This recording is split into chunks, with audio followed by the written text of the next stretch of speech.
മുന്നിൽ സമരം നടത്തുന്ന PSC ഉദ്യോഗാർത്ഥികളെ മുഖ്യമന്ത്രി അടിയന്തരമായി ചർച്ചയ്ക്ക് വിളിച്ച് പ്രശ്നപരിഹാരത്തിന് ആവശ്യമായ നടപടി സ്വീകരിക്കണമെന്ന് യുവമോർച്ച സംസ്ഥാന അധ്യക്ഷൻ മനു പ്രസാദ്. ഉദ്യോഗാർത്ഥികളുടെ ന്യായമായ ആവശ്യങ്ങൾ സർക്കാർ ഗൗരവത്തോടെ പരിഗണിക്കണമെന്നും ഈ വിഷയത്തിൽ കാലതാമസം കൂടാതെ തീരുമാനമെടുക്കണമെന്നും മനു പ്രസാദ് പറഞ്ഞു. എത്രയും വേഗം നടപടി ഉണ്ടായില്ലെങ്കിൽ യുവമോർച്ചയുടെ നേതൃത്വത്തിൽ സംസ്ഥാന വ്യാപകമായി കരിങ്കൊടി പ്രതിഷേധം ഉൾപ്പെടെയുള്ള ശക്തമായ സമരപരിപാടികളിലേക്ക് കടക്കുമെന്നും യുവമോർച്ച മുന്നറിയിപ്പ് നൽകി. ഞങ്ങൾ 8-ാം തീയതി വരെയാണ് ഇപ്പോൾ ഈ സെക്രട്ടേറിയറ്റിന് മുന്നിൽ സമരം പ്രഖ്യാപിച്ചിരിക്കുന്നത്.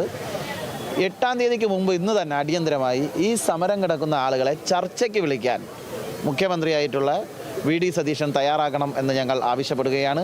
ഇവരെ ചർച്ചയ്ക്ക് വിളിക്കണം, ഇവരെ ക്ഷണിച്ച് വിളിച്ചു കൊണ്ടുപോയി ചർച്ചയ്ക്ക് നടത്തണം. ഇപ്പോൾ നിരാഹാരം കിടക്കുന്നവരുടെ സമരം അനുഭാവപൂർണ്ണമായി അവസാനിപ്പിക്കാൻ ഗവൺമെൻറ് അടിയന്തരമായി ഇടപെടണം.